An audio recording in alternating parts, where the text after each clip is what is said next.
Welcome to Ball and Chain Podcast. This is episode 166. I'm Mox Born again. What's up, It's everybody? what's up? What's up? Phase here, 1, 2, 3, 4, 5. Yeah, there he is. So Mixing it up. we got the late night edition going on today.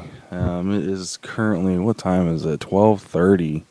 9. 12:39 on Wednesday night. We normally record on Tuesday, but yeah, yesterday was a long day for me, and it wasn't happening. There's no way it was gonna happen. So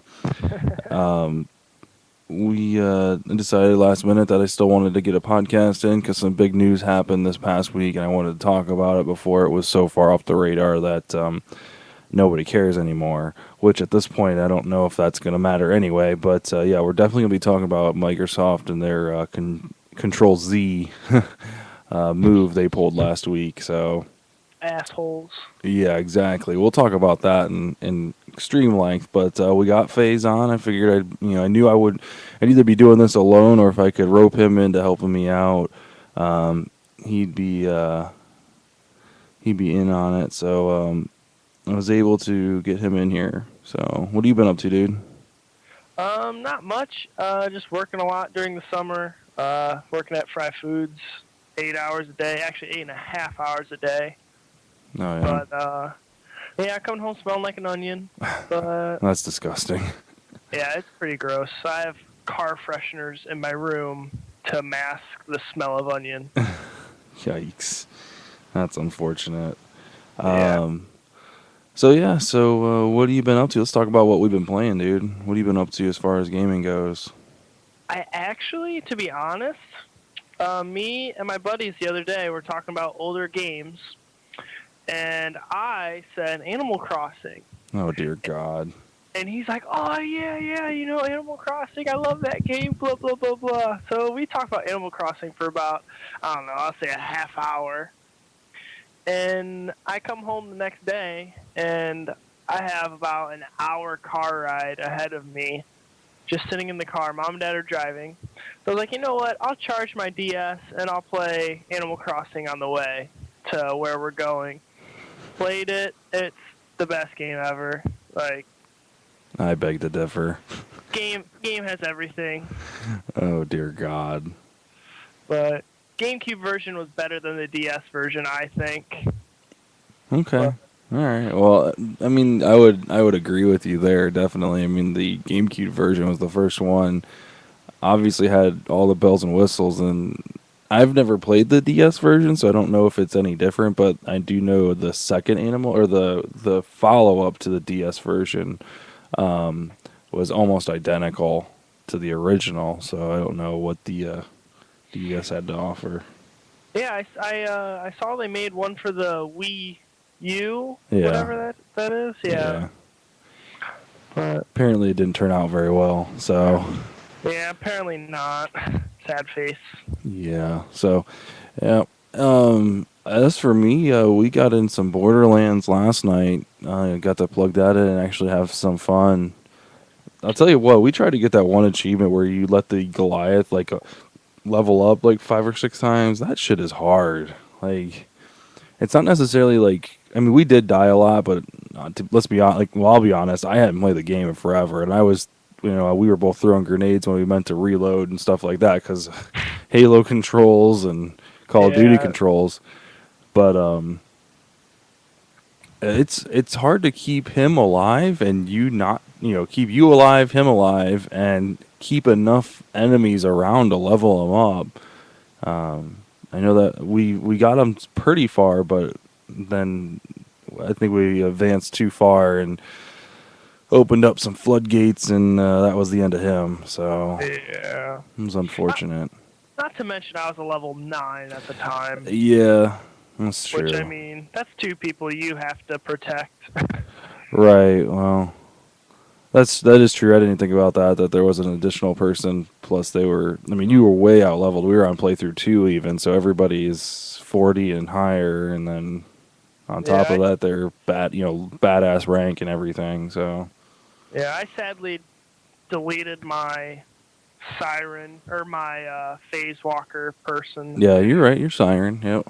My Siren, and yeah, I was pissed when that happened. That sucks, dude. I was heartbroken. That sucks. So much time on that character. So So, much time. did you end up getting your cloud set up yet? No, not yet. I need to do that. Yeah, dude, it takes like 3 seconds. Definitely get that shit uploaded. I mean, the only thing that sucks about it is if you go somewhere that doesn't have an internet connection, you have no access to anything, which kind of blows. But I mean, if you know ahead of time that you're going to be like, if we're going on vacation or something, there's no internet connection. You just put it on. You download it to a hard drive or your thumb drive or whatever, and go from there. But Yeah. it's just nice having that extra space, and you know. Oh yeah, definitely. I can see where it'd be useful. Mm-hmm. So, all right. Well, let me talk a little bit about Magic before we get all jumping into Microsoft here. So they released a couple. I don't remember if we talked about this last podcast or not, but they released a couple weeks ago. They released the set, the 5 Planeswalkers, but only revealed 3 of them. They released basically it's going to be Chandra, Garruk, Liliana, Jace, and Ajani. They're reprinting Ajani, Jace, and Liliana. Those are the 3 that they revealed, while they blanked out the other 2, the Chandra and the Garruk. Not to interrupt you, but Garruk is actually his writing's in there now. Right, yeah, that's what I was just gonna say. Like they okay. a couple days ago they released Garruk, and I just like I mean, well, I guess we can talk about Garruk first. You know, his ability, it's kind of different because usually he deals with tokens, and this Planeswalker does not. 100% no tokens. He comes into play for 6 with 4 loyalty tokens. His +1 is reveal top 5 cards, so you dig 5 cards from your library. Put all creatures revealed this way into your hand, and then the rest go to the bottom of your library in any order. So I mean, all around, really good card. I mean, if you're digging for creatures, in an all creature deck or a creature heavy deck, you get you get what you need quick. Yeah, you get your pick. Right. Well, I mean, you put all your creatures into your hand. So like wow. Right. So if you reveal 5 creatures, all 5 of those go into your hand. Wow, I misread that one. Which is pretty sick. So and then he's got a -3, which you can put a green creature card from your hand into the battlefield. So right off the bat, as soon as you play him, you can drop a creature for well, not necessarily for free because you're paying 6 to bring him into play. So I mean, if you've got something big, you can definitely drop it. Oh yeah. It's unfortunate that you'll have to defend him off. But his ultimate, which is if the free creature isn't enough, his ultimate for 7 is you get an emblem. Whenever you cast a creature spell, you may search your library for a creature card and put it onto the battlefield, and then shuffle your library. So what? Yeah. That's nuts. Whenever you and the thing is, whenever you it's cast a creature, so it's not green specific, which is nice. Oh yeah. And then on top of that, when you cast a creature, you get to search and play another creature. So, again, if you can fend him off for 3 turns or whatever, and then just pop his bubble, he's one of those planeswalkers that leave those emblems out. I believe the emblems stay in play until they're destroyed because they're just permanents. You don't have to control Garruk for him to keep the emblem out. I was gonna ask, so the emblems are considered permanents? Correct. So you can Oblivion Ring them, destroy target permanent, stuff like that. Okay. So even after Garruk's gone, so you can drop as soon as you turn 7, that next turn you can drop that emblem and start playing creatures. So yeah. All in all, it's pretty sick. And the thing is, you've got with his +1. I mean, you've got a handful of creatures already. So hopefully, you've got some low casting cost creatures. You kind of hold back, and when you pop them, you just start playing those low casting costs, and you fish for your biggies, get them into play. So I don't know. What do you think about them overall? I think he's a solid card, to be honest. I mean, it's kind of a nice change from all of the tokens and all of that stupid. Well, I don't know. It's Garuk. God damn it. It's a solid card. Right. Definitely a solid card. I mean, I think he can be a big game changer. That's for sure. Right. I think he's a little on the expensive side, but for what he does, I mean, it's if you go any cheaper, it's almost it's almost kind of broken. So, Yeah. I mean, Oh yeah.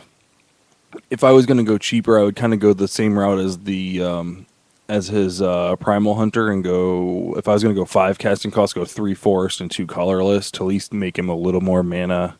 Have like not mana heavy, but like More specific. Right, more mana specific. That's exactly what I was looking for. So I don't know. All in all, it's pretty sweet. Is he going to see much play in standard? If you can defend him off, I mean, if you can defend him off, that's a good thing. What I want to see creatively wise is him being played in a non-green deck, like not necessarily a no green whatsoever, but like a splash green. Because that ultimate ability, being able to fish for cards or whatever, I mean, you could do a lot with that, which is pretty. Yeah, that's what I was thinking about just now. Is not exactly in my Boros deck, but I mean, you get a couple cheap creatures in your deck, and you're throwing out 3-4 creatures a turn. Right. Especially if you have 6 mana. Right, since you're drawing cards and stuff like that, exactly. Oh yeah, like you can. It's almost just as good as tokens, but better. Right. So and the one thing is you throw a couple Arbor Elves in there and you have the ability to untap forests. So I mean, if you've got an all green deck and you draw 5 creatures or 4 creatures or 3 creatures and you got a couple 1-drops in there or 2-drops, you can untap a couple forests from your 6 or whatever and kind of go to town with it. So I don't know, it's a pretty sweet card. I'm kind of interested to see what Chandra will be coming in at. And no, I'm excited for her. The one thing since Garuk is so expensive, I'm hoping that they go kind of middle of the road because you've got your ultra cheap Ajani for 3, then you got Liliana coming in at 4, and then Jace at 5. I'm hoping for either a 4 or 5 drop Chandra. Another big Planeswalker. As much as I want to play with him, I just like that casting cost just seems such a high barrier of entry to get him into play. So yeah. I don't know. Who knows? I'm thinking the same thing. But let's see here. But yeah, so it's pretty exciting. I kind of wish they would have, instead of reprinting 3 of the 5, just redone the 3. The Johnny and the Jace and the Liliana. Like, what are your thoughts on as far as the reprinting those 3? I mean, I like seeing new cards and more creativity. I mean, I don't think they're getting lazy or anything like that, but I'd definitely like to see 3 different planeswalkers. I think a lot of people would, but I'm sure there's people out there that are more than happy to see Liliana back and Jason and Johnny. Right. Yeah. It was kind of funny because there's definitely a huge split. Like, I think it's almost 50-50 on Jace's camp. Like, everyone's like, oh my God, thank God they're going to, they're getting rid, we're going to get rid of Jace or whatever. It's about time. And then they released that there's going to be these 5 planeswalkers. And they're like, fuck. But, and then there's another group. I mean, I'm kind of in that camp. I'm like, I didn't spend any money on Jace. I got him out of a pack. So, my thought process is, I don't have to buy a new Jace. You know what I mean? Like, I've got one. I've got a set of them, so I don't need to, go out and buy new cards or whatever. I can keep using those cards. So, that's the one thing that I'm excited for. What was it? There was another card that they reprinted that I wanted to tell you about. Millstone. Oh, did they really? Yeah, Millstone was announced, I think, yesterday or today. So that one's... Oh, they did. Those assholes. I know, right? So that's pretty... I saw that. I'm like, Phase will be stoked. And then, so, kind of expensive for milling the top 2 cards, but again, it was one of those cards that I originally played with when I first started playing Magic in a mill discard deck, and that is one of the things that I talked about on my in the last couple podcasts ago, building building a mill deck with these new cards really brought back memories and a lot of Oh yeah. nostalgia from when I first started playing. So when I saw this millstone, I'm like, yes, something, because my mill deck is gonna get hit hard when Theros comes out. Like, there's a lot that's gonna go out of standard. Yeah. But not to say that millstone will go in, but it's one of those cards that's the other card that dark steel forge artifacts you control are indestructible. I just read that one. That one looks pretty nice. A little hefty, but Yeah, a little hefty with the 9 casting cost, but it's an artifact, so it's not mana heavy or anything like that as far as specific mana. So all in oh all, yeah. I'm kind of excited. I do think though, 'cause, like the past 3 or 4 sets, I've been pretty on top of it as far as checking these websites and for spoiler cards. I think Theros, I'm not going to check them at all, just to kind of something to get a little bit of surprise when I go to the pre-release. So I mean, it's going to suck for pre-release because I won't know what the hell anything is. But at least opening the packs and shit like that and opening a box will be nice. Yeah. So all in all, Garuk looks good. I'm kind of excited for him. More excited to see what Chandra looks like when she gets Oh, announced. yeah. So I love Chandra. I don't have any of her planeswalkers, or any of her cards, but I wish I did. dude, Ablaze is nice. Firebrand's really good. There's a couple good ones in there. I mean, she's got 3 different versions, which is interesting that they're gonna make They're gonna make a fourth. make a fourth one. So It's all good. right, dude. All right, so we'll talk about some Microsoft here. Let's talk about some Microsoft. So everyone knows that E3, Microsoft kind of jumped on the sword first. They were up first as far as a press conference goes. So they kind of almost like I said, jumped on the sword first as far as this DRM nonsense goes. And PlayStation or Sony did not announce anything as far as their DRM goes and used games market. This has been a huge topic even before E3. Like for the past few months, the general public's known about it.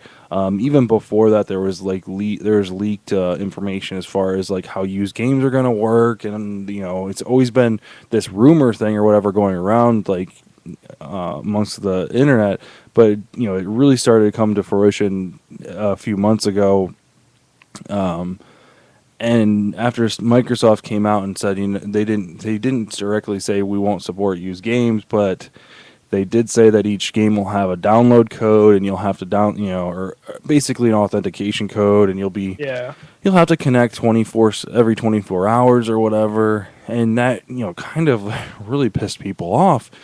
And, their whole argument was, well, what we want to do online, you have to connect every 24 hours to check in. And the original rumor was you had to connect every 3 minutes. Now, every 3 minutes might sound like a real like pain in the ass kind of thing, but I would have rather them gone with that route, because here's how this works. So every 24 hours you have to check in, otherwise you get kicked off, you have to re-log in or whatever. The issue with that is, so I can plug my Xbox into the internet, log in, log off, and then I'm good for 24 hours. So therefore, they're trying to play this cloud computing, like, oh, we're going to offload a whole bunch of stuff off onto the cloud so your machine can run faster, run cooler, and run more shit at the same time. While a computer in the cloud, so elsewhere, one of our millions and millions of computers is doing the hard work. Well, that doesn't make any sense. That's not going to work if I'm only having to connect every 24 hours. So, how are developers going to know that, hey, I've got, my install base is connecting every 3 minutes, so I know they're going to have an internet connection, so I can do that. I can take advantage of that. Whereas every 24 hours, they're like, oh, well, I guess we kind of have to have, we can't rely on that. That's, you've got, 40-some million customers online, but you can't guarantee me that they're connected all the time. So when they announced the 24-hour thing, I was kind of bummed. I'm like, man, that's really not what I was looking for. Now it truly looks like that's all they wanted to do, was do you have are you playing a burned copy of the game, or is it installed on your hard drive illegally? So it's Yeah. definitely a DRM thing and not a, hey, we have this awesome computing power, awesome idea that you can, your machine's going to run better and faster than ever. But no, that's really not what you were thinking about. So they announced that, and of course the internet blew up. And they also said that you won't be able to buy and sell used games. Like, you'll be able to sell used games, but you'll have to go through, our it's our specific retailers. It was going to be like Microsoft stores, and I'm sure they would have accepted GameStop, but you have to go through jump through a bunch of hoops or whatever, essentially. And nobody liked that, and like, oh well, I sell my the really only thing that I could see an argument towards was people's want to trying out new games, which we live in like right now with the way the internet works and how many sites do reviews and how much information's out there. That's retarded. If you can't make an educated decision on what to buy based on the internet and based on your friends, like Yeah. you, I really can't. There's enough output or input out there to get a good basis of, Right. oh, is this game for me or not? Make an And informed decision. it's your fault if you don't read up on this game and buy a shitty game. Right. I mean, That's your fault. right, and you find out who made the game, and you can you understand that, hey, Treyarch has made Black Ops 2, Black Ops 1, World at War, which sucked, and pretty much everything before that sucked. So you know that their next Call of Duty is probably going to be a good game. Likewise for Infinity Ward and Bungie. I mean, all these good And the thing is, I'm talking about like AAA games or whatever and AAA developers, but there's not that many small market games out there for the console anyway. Microsoft is doing their thing as far as Xbox Live Arcade goes to kind of push those indie developers to make games on their platform. And that's all digital. So that, they don't have to worry about brick and mortar stores and stuff like that. As far as like buying disc-based games and like these big, $60 games, there's plenty of information out there as far as making an educated decision. You just have to do the work. So, I can kind of see that as an argument, but it loses a lot of weight nowadays. The other argument that people are making, oh, well, I sell used games to buy new games or keep my collection going or whatever. Once I'm done playing a game, I sell it. Okay, that does make, I can see that. People selling their game back for $30 at GameStop and putting it towards a new game and getting an extra 5% or whatever. So, they've got more than half their game paid off when they trade in a game. And GameStop goes around and sells it for $59. Yeah. But that's really the only argument that I can see holding any kind of water as far as used games go. Being able to lend games, they put that to rest because Microsoft was like, oh, well, you've got 10 people that you can share your online library with. Since we're going to require you to be online, you can share games. So like FaZe, FaZe is my brother. It doesn't need to be related. It can be any 10 people. And they came out and clarified this recently. It can be any 10 people. You get the full game. It'd be silly. There's this rumor going around that you'd only get 45-minute demo, and there's a ticking time clock that kicks you off and makes you go buy the game. Well, they've come out with tweets and stuff like that, and people high up the food chain on Microsoft come out and say, no, that's stupid. Why would we do that? We're forcing you to be online, and this family share thing is more than just smoke and mirrors. It was full-fledged versions of the game. You download the game to your online cloud, and these 10 people can play it. Now, one thing that they didn't specifically come out and say, but there was Kotaku did a really good piece where they put together a bunch of information in regards to this and trying to uncover exactly how awesome this was.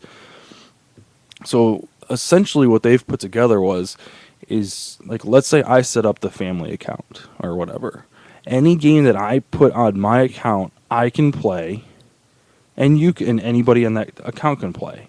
We can have, if I'm on it, and I can be on it, and one other person can be on it at the same time, which is fucking sick. That is pretty awesome. I mean, I don't know how, like they didn't flat out come out and say it, but there was like they alluded to it, and to me that's one of those things where we should have asked those questions, and that should have been on the forefront. And they were talking about how publishers really weren't backing it or whatever, but they really they were. It was kind of a trade-off. Hey, we're going to make sure your guys are online, but we need to make sure, and we want to give them this. And so it's kind of like we're going to give you this, and we're going to take this away. You can't play offline, but you're going to get to be able to share your games. And to be quite frank, I don't know 10 people that have Xbox 360s. So that list is going to be even shorter when it comes to, personally, no. Like I wouldn't, like I got, my friends list is filled on my Xbox Live, but the thing is, I don't know, 90% of them. So, at any rate, being able to share games online was one of the things that I was really looking forward to, and like this is like a huge step towards the digital, world. What video games has been working up to. Would you? I mean, what are your thoughts on like so far, like what they've announced at E3? Like, what are your thoughts, FaZe? Like, I was, when you told me, cause I only watched half of the E3, because I was doing stuff. But anyway, I watched the second half. But when you told me about their whole Control Z thing and taking stuff back, I was upset about it too. I was disappointed. I was looking forward to sharing games. Me buying one game, you buying another. Trading them off when we're ready for it. Right. And I mean, it kind. I don't want to say they're going to make more money off it or lose money off of it. It's just, it would be such a cool feature. It really would, and it just turned heads like once it caught fire, it's just gonna spread like nothing. Right. And it'll just be such a good idea. It's just getting it out there and getting people behind it. Yeah, exactly. Like, because most people are afraid of change, and right. And I think that's what this is. It's the change from this disc physical stuff to this digital copy where you can send it from one side of the country to the other side of the country in a matter of minutes, seconds. Whatever. Right. Oh, I'm glad you brought that up. I'm so glad you said that. Because Sony came out with this, and of course Sony made that the forefront of their, well, not really the forefront. They took a good chunk of their E3 press conference and kind of threw stones at Microsoft, which is all well and good. That's fine by me. It doesn't bother me none. But the thing is, after E3, they released a video of two of the executives, and it was, this is how you share a game on the PS4. And they had one guy standing there from Japan with a game in his hand, and another guy standing there, and he's like, step 1, game. Step 2, hand, and then it said, trade or whatever. And he physically handed him, and he's like, that's all you do. And I'm like, oh, well, that's all well and good, but here's the thing. How much is your plane ticket to get to your friend? Because obviously, obviously you're from Sony. You're an executive from Sony. This is, I'm just making connections here. So obviously you paid a little money to get to your friend. You wouldn't have to pay that money if we had game sharing. No. I would call you up, like, hey, Halo 5, it's good to go. I just bought it, downloaded it. You can download it whenever you're ready, FaZe. I'm going to work. Have fun. I'll play with you when I get home. And that's the thing. Play with you when I get home with my copy. I can play and you can play at the same time. Yep. So, anyway, so they ditched the. They came back a couple days ago. Well, that was about a week ago, actually. Came back and said, you know what? We heard our fan base. We respect your decision or your input. So we will no longer require an internet connection. You will need to sign in once you own the Xbox. You'll have to sign in once to register it, which I'm sure they'll even back down on that even further and go the route of the serial number on Xbox.com or whatever, something like that. I'm sure you'll be able to do that on the website. There's not an always on connection. What else do they back? Oh, you can used games. You buy and sell used games just like you do today. You can trade games just like you do today. Shit like that. And they're like, oh yeah, by the way, you can't do that family shared thing. We're not going to do that. We can't, which kind of sucks because I'm like, you know what? I was ready for that. Yeah, that was bad. I was ready for that, and I don't know. I just wish there was. I don't know. Charge me an extra $5 a month. Give me something, some kind of option or whatever. I don't care. And Give you a premium package. right, And then, exactly. I'd pay extra $5 to do that a month. Like I would throw in an extra $5. Do they do the gold and silver No. packages still? Well, I mean that you can get Xbox Live for free, which is technically the silver thing, but gold membership, yeah, that would be a perfect example. Roll that into your gold membership. I mean, that's what it was going to be anyway. And if you have a gold membership, right? More power to you. Right? So, I don't know. I mean, and they already put on the boxes, better with Kinect or whatever on Kinect games, or like, in between games, better with gold. And then, make gold members connect to Xbox Live 24/7 or whatever. That's fine, whatever. Give me an offline mode. Whatever, I don't care. But that sharing thing was right up my alley. I really wanted to try it out, and I was really excited about it. And funny thing is, like, if you were go back and read some of the comments or whatever that people are complaining about, and they were Xbox owners and or Xbox 360 owners, and they're like, we just want options. We want to have options, and you do have options. Last time I heard, no one was twisting your arm to buy the new console.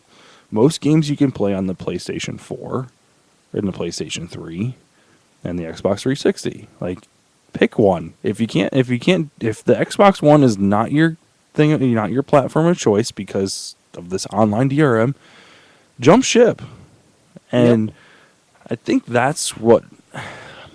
Grass is always greener on the other side. Right, exactly. When they go that PlayStation, they see what it's really like, or not what it's really like. Because PlayStation, it is a good platform. Don't get me wrong. I'm not hating on it or anything like that.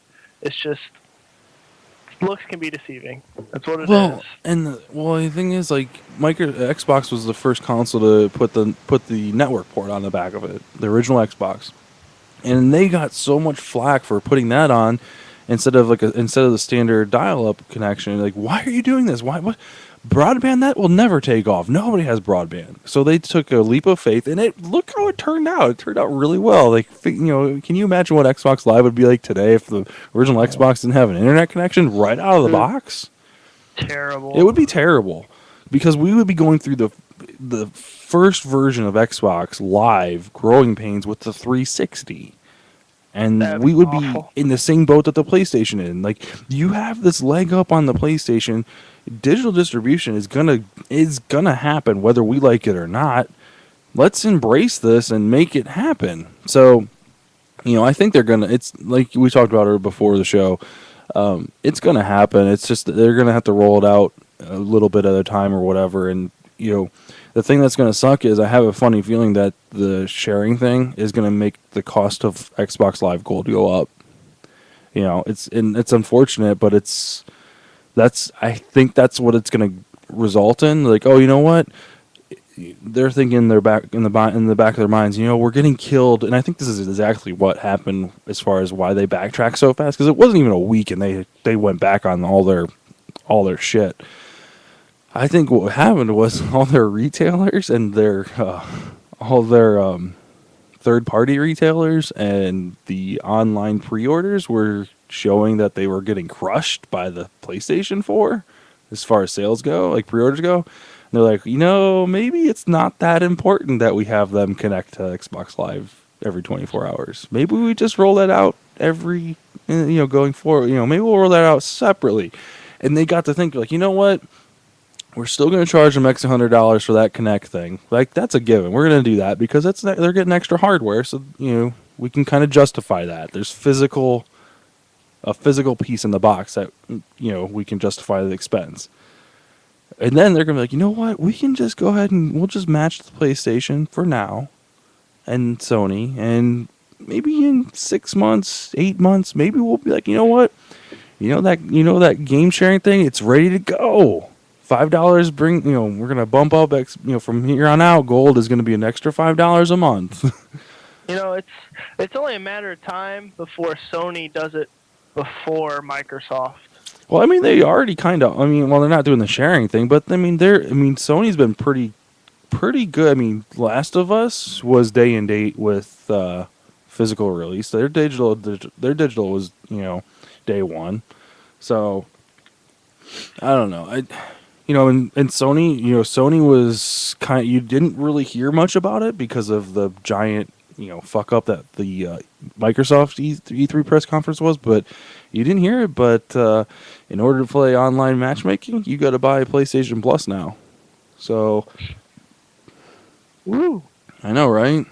I think that's no one is reporting that. You can't even find that, but they said, oh yeah, to enjoy matchmaking and do all the cool things. You gotta have PlayStation Plus, and then we're gonna have this music thing, and nobody really caught on to it. I was just like, wait, what did they just say? Oh, now I gotta PlayStation Plus. You're right. Well, they've had PlayStation Plus for a long time, which is actually a really good value. Like, I'm not dogging it. It's a good value. You get one free game every month. And it's a big deal. I think the last game was Uncharted 3 was the free game or whatever. I don't know. But, it's one free game a month, and they've got a library of games that you can pick from, which is pretty sweet. And you get, any open betas or anything like that, you get first. And you get discounts on DLC and shit like that. Which, I don't know, that's pretty sweet. But, it's always the biggest argument when people are like, oh, well, you're paying for your online? Oh, you must be on Xbox, right? That sucks. I'm on, so, it's the trolls, like, food that they live off of is one of those things, so. Yeah. Anyway, so they backpedaled. I'm just sad to see Family Share go, which sucks all around, but. Oh, yeah. Anyway, so speaking of Last of Us, have you seen anything about this game at all? Nope. Oh, dude, it looks so sweet. Enlighten me. It's post-apocalyptic, zombies. You're an older gentleman. There's a younger girl that's kind of like not really a sidekick, but you're survivors essentially. And post-apocalyptic, kind of like a Resident Evil kind of thing, where you're just going through this open. I don't really want to call it an open world, but it's like a choose your route kind of thing, I guess. But it's really in depth. It's one of those games that it really shines on the platform. Think of like an Alan Wake or like a Portal type of game where it's a big fan favorite. So if you get a chance, I mean, it's never going to be coming to the 360 or anything like that. But if you've got somebody that's got a PlayStation 3, it's definitely one of those games that you want to, rent or borrow or, find somebody that has it to play it. It's by Naughty Dog, so it's the guys that did Uncharted, so it's a quality game. Looks gorgeous. It's getting tons and tons of great reviews across the board.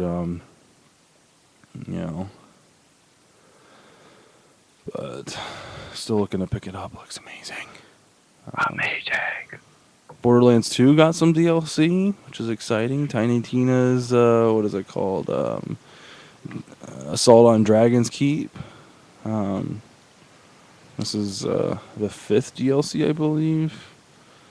Yeah, it's another one that's part of the season pack or whatever. Which the season pack is $30, but you get a shitload of game out of it. Like this is they're claiming this is their biggest DLC pack that they've built or whatever. It's kind of nods to Dungeons and Dragons, a whole bunch of new bad guys. They also added in some new like vending machines and stuff like that. So like basically what they were finding is everyone was maxed out on Mithril. Not Mithril. What's the purple stuff? I can't remember what it's called now. Sludge. What? No. I can't remember. It's not Mithril. Starts with an S. No, I don't remember what it's called now. Shit. Awesome. It's not ether. Damn it, I can't remember what it's called. It's going to bug the shit out of me now. Anyway, we'll call it Mithril. Why not? We'll call it Mithril. I know it's not, but whatever. So you use this Mithril stuff to you originally upgrade your weapons or upgrade your Iridium. Iridium. There you go. Good call, dude. Iridium. My bad. I thought you were talking about. Never mind. Okay, go ahead. So you use it to upgrade your weapon slots and upgrade, how many bullets you can carry and shit like that. But this is now you can use. Basically, people are getting overstocked with this. They filled up on all their shit, and they can't use it anymore. So like people are overstocked on it. So what do? They put in some vending machines where you can, there's some extra awesome loot in there that you can. You got better chance of getting loot in there when you use the iridium. They have special chests or whatever that you can go and roll. It's like a roll a d20 or whatever, and it's kind of like a gambling game or whatever. Just another way to win money and shit like that and prizes and stuff. But the other thing that was really sweet is they've got these kind of like shrines from Diablo sprinkled all throughout this land or whatever, that you can go up to and spend iridium on, and it gives you like a minor buff or whatever for like a certain amount of time. I was like, oh, that's pretty sweet. Like I'm kind of excited about that actually. Yeah. So it's just a minor thing, but it's pretty sweet. Like it's kind of interesting how they took all those, like a whole bunch of ideas from D&D and different type of RPGs and kind of blended them in together into this game, into this DLC. But I don't know. I'm honestly contemplating picking up a $30 or $40 card or whatever and buying, like just outright buying all the DLC together, because like there's 4 packs. If you do, I do. But I mean, like all this, you got a new guy to play, right? One new guy? Is it one? Yeah, it's just one new guy. He's one of the badass dudes. Oh my god, his tree skill is unbelievable. Oh, really? You've seen it? I haven't even looked at it yet. Damn, I really want to buy it. Damn, it's $30, dude. But it's ridiculous. I mean, it's a good deal. I mean, you buy it for the price of 3. So, if you buy one separately, they're $10. But, I don't know. And their DLC is always really good. I mean, for the original Borderlands, I bought all 3 of them. I mean, I bought one of them and played it like nuts. I wish I would have bought the other ones. Zombie Island was really good. The Fortress one, I think the one that you bought. Yeah, the Fortress one was good. Right, with the alternate ending where everyone can play like, oh my god, there's no end. Like, there was an ending, but it was pretty shitty, and there's no giant loot box or anything like that. Like, oh well, here's your giant loot or whatever. And I believe one of the DLC packs raises the level cap. I think. Don't quote me on that, but I'm pretty sure one of them does. I think it was the one before this. Ooh. So I might have to spring this weekend and pick up a $30 point card or something. So, hey man, if you do, let me know. I will let you know. Let me know, because I'd love to play as that badass. Right, we can start them together, twin badasses. Yeah. That would be bad. That'd be badass. That sounds super duper. You can call yours Tweedledee, and I'll be Tweedledum. Sounds good. We can play together. See, it's perfect. That's perfect. Oh, stop. Perfect. Let's see here. What else is going? I think that's about all I wanted to cover. So, how's your here's some news. We secured for the Modern tournament that we're having, the In Response Modern tournament. We secured Buffalo Wild Wings party room for our event location, which is pretty sweet. Kind of excited. Basically, I was like looking over the numbers of people that were registering or whatever. I'm like, having this out in the garage is going to be kind of tight. And it's in the middle of July, so it's going to be hot. Yeah. And it's going to be out in the garage, so there's no AC. I mean, if you open the garage door, you got good circulation, but if you're just circulating hot air, it's not really that good. Yeah. So we got Buffalo Wild Wings, so they got a giant projector, a bunch of flat screens. We got our own bar, so that's exciting. Is it an open bar? No, it is not open bar. You have to buy your own drinks. they cater food or whatever, so you can buy food or whatever, which is awesome. We're gonna set up some tables for gaming or whatever. As far as I got 360, I'm gonna bring my boxes, a couple big screens or whatever. I'm gonna bring Rock Band. We've got the room from the party starts at 6. I got it from 5 to 12:30, so we've got a lot of time to play and do that stuff. So kind of looking forward to that. Last Let time. me know if you want an NES there. Oh really? Yeah, man. Can't play Duck Hunt though unless they got a old TV. Yeah, right. Damn. We could put that up on the big screen. Play some Mario on the projector. Dude, bring it. Just bring it. Fuck it. Just bring it. I will. We'll do some Mario 1-1 time trials. We'll have a leaderboard and everything like that. That would be pretty cool. Winner gets a pack of Modern Masters or something like that. I don't know. It'll be fun. So. I gotta start practicing. Oh, Jesus Christ. Anyway, so it'll be fun. I mean, last time we had it there for I don't know if it was last Christmas or the Christmas before, but it was a lot of fun. We had a good turnout. Played some Rock Band, got some Halo in. It was a lot of fun, so I'm looking forward to it. Oh yeah. Speaking of modern tournament, how's your deck coming along? Because last time we checked in with you, you were gonna stick with your Boros deck, just straight standard deck in a modern tournament. You still leaning that way, or are you gonna? Yeah, it's. I really like my Boros deck. It's a really well-rounded deck. I think. Mm-hmm.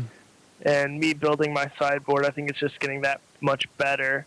I actually just made a purchase. Oh boy. Oh yeah. What'd you get? Oh yeah. I'll tell you what I got.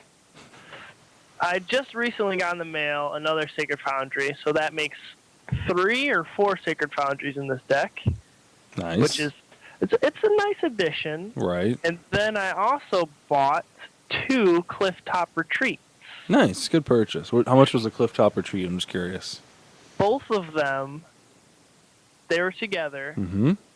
One single package. I paid $7 for both of them. Damn.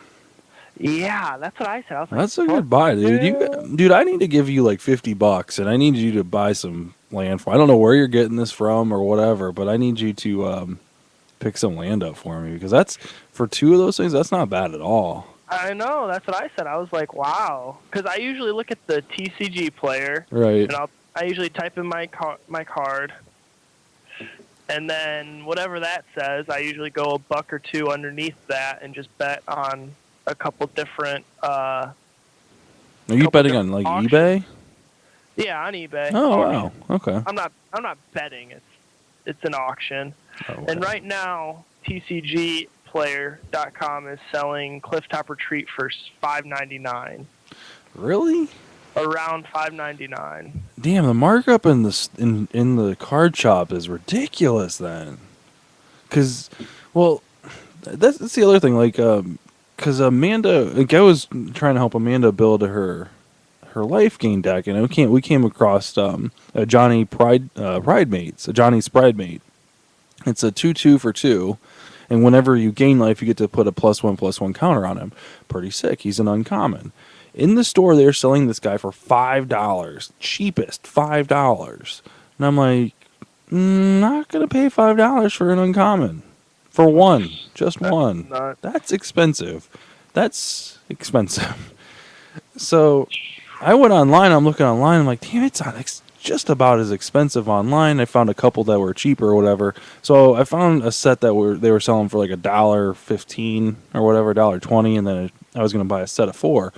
Well, it just so happened that I was near a card shop that I'm nowhere near.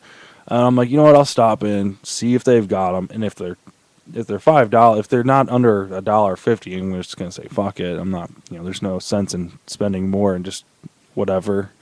So they have them for $1.15. I'm like, damn, you beat the online price. I'm take 4. Yeah, no so kidding. I mean, it was insane. It was insane. Like, it's a nice card, but I'm like, I'm not paying $5 for this card. Like, and Angel didn't even seem very excited for it. But I'm like, if you could, like what I'm trying to get, like what this deck is more and more leaning towards is like gaining life, but not paying for it. Yeah. Like she pays like I'm trying to get her in the mindset of paying like one white for a 0/4 creature, or like for instance, Cathedral Sanctifier. You pay one white for a 1/1, but when it comes into play, you gain 3 life. But what I want her to do is like have other permanents in play beforehand. Like whenever you play a white spell, you gain life, and whenever a Oh, creature comes into play, you gain life. So she pays at 1. and she's gaining like She 6 or gains 7 3, lives. gains 2 here, gains 3 here, and before you know it, that Ajani Pridemate, each time you gain life, goes up +1/+1. So That's awesome. right, That sounds like a good mechanic for it. right. So I mean, her deck is dirt cheap. I mean, like as far as casting cost goes, you know, she's got her infinite loop in there that she's trying to build towards, and that's what I'm trying to talk to her about. I'm like, your infinite loop, is at the earliest a turn 5, I think. I think it's turn 5. Like if she flat out lays a land, if she doesn't miss a land drop, the 5th turn or no 6th turn, which is a long time, especially modern. Yeah. You'd need to be gaining life so you can just be taking hits to the face, like because that's what's going to happen. So like there's a couple 1 drops or whatever that there's a moth that I found as a 0/4 with flying for 1 mana, and whenever it blocks, you gain 4 life. What? I know, right? So I'm like, as long as you're blocking 1/1, I mean, they're not gonna. That's gonna stop someone attacking with a 1/1, right? I mean, no. Why would you attack a 1/1? I'm gonna block and gain 4 life, and I Yeah. mean, no one's creature's gonna die. I mean, you're not even gonna attack with like a 4/3 or anything like. I know, right? So. Like, that's so much. That's a lot of life, and you're just Right. So and then she's got in there the armor that another armor set that's a +1/+3, and you gain 3 life when you play it or whatever. So like I'm like, hey, you should drop this on that moth, make that moth a 1/7. yeah. I mean, then you can block all day with that thing. Oh yeah, definitely. So I mean, and that's one of those cards where if you get one, I mean, you get 4 life for blocking, and you can get 3 life for playing that enchantment on it. So right there's 7 life. So even if you block 1 time and it dies, you paid 3 mana total for the creature and the artifact for 7 life. That's a good trade off. Plus Oh, you yeah. stop damage from coming in. So Better that's than what we're Spark Trooper. right exactly. So like and it's got flying too, so it can block flyers, which is pretty sick. Yeah, So, definitely. it's coming. Her deck's coming along. It's going to be really strong. So I'm trying to get her to the mindset of, it's not about gaining life at the beginning and trying to outlive your opponent. All you're trying to do is gain life to take hits during their turn until you get to turn 6, where you can or turn 5, drop your Exquisite Blood, and turn 6, Guild Mage ability, and then just all you have to do is gain 1 life. That's all you have to do, and that starts infinite combo. You gain life, they lose life, gain, lose, gain, lose, gain, lose, game over. Yep. So I'm trying to get her in that mindset. Like, we don't want really heavy creatures, but the thing is, those Ajani Primates are perfect because it adds another win condition while she's gaining life. This creature's getting built up. So it can defend itself. It can help defend you. It can attack if you need it. So, it wouldn't hurt to put people on the defense, but so her deck's coming along. So Yeah, that Johnny Pridemate, that is a very nice card. yeah, so That'll fit in just perfect. right. So I mean, Mortal Servitude would be a decent. Is it mono white? no, well, yeah, it's white with a splash of black. Okay, so yeah, Mortal Servitude would probably be a good sideboard card for her. Right. That's the other thing I was talking to her about too. Is like all your creatures cost 1 or 2. Like you don't have any creatures that cost more than that. I mean, I take that back. She's got her Guild Mage 2. I think Guild Mage is 2. I think. Yeah, I think the Guild Mage is 2 also. 2 or 3. I don't know. Either the Guild Mage is more than more than 2, but she does have 3 rocks faith menders in there, which is kind of a late game kind of thing. So she can gain double life when she does gain life. But other than that, like, in that Immortal Servitude is sick because, turn 4 you can bring all your 1/1s back, or your one cat, or turn turn 5 bring all your, that's a perfect mid game card if you're, blocking, things are dying, you Yep. know. That's perfect for you. So that was my recommendation is I wouldn't put it in your main board because you don't know if someone's going to have a shitload of destruct creatures. I mean, if you play someone that's instant damage like me, like I'm not really focusing on your 1/1s and shit like that until you attack me. So Yeah. Yep. but who knows? We'll see. But anyway, well, I think that's a wrap, dude. Unless there's something else you want to talk about. I would actually. What was I gonna say? I had a fun fact for the day. Is this the lipstick thing? Because that's dumb. No, it's not the lipstick thing. Okay, here it is. This is kind of dumb, but a Snapple fact of the day. Ready? Yeah, we're ready. A cat has 32 muscles in each ear. That's 64 muscles in just ears. That's nuts. Okay. I'm just saying. Cats Anyway. cats have insane hearing, and they need to be able to twist their ears around so they can hear behind them. Cats are gay. Dude, cats are pretty gay. I'm not gonna lie. No. They are. All right, dude. I appreciate you coming on the show and helping me out. This has been episode 166. Another show in the wraps. You got anything you want to add before we close out? That's about it. All right, man. Well, if you guys want to watch us live every Tuesday, not Wednesday, this was just a one-off kind of thing. We are live every Tuesday on ustream.tv/channel/BC podcast. Yeah, 167 will be next Tuesday. We start promptly at 10 o'clock, usually at 10 o'clock. Hopefully by then I'll have acquired someone's Last of Us, and I don't know if I'll have played through it, but hopefully I'll get some of it under my belt. If not, we might be talking some Borderlands 2 DLC, so we shall see. Oh, yeah. Maybe have some new Magic cards to talk about next week. It'd be interesting if they release Chandra at that time. We'll see. So lots of stuff to talk about. So yeah, we'll be back next week. Angel will be with us. We'll see if we can get. Oh, actually, no, we will not be able to get FaZe because he doesn't get off work till 11. So it's unfortunate. So anyway, all right, guys, we will talk to you next week. Have a good one. Later.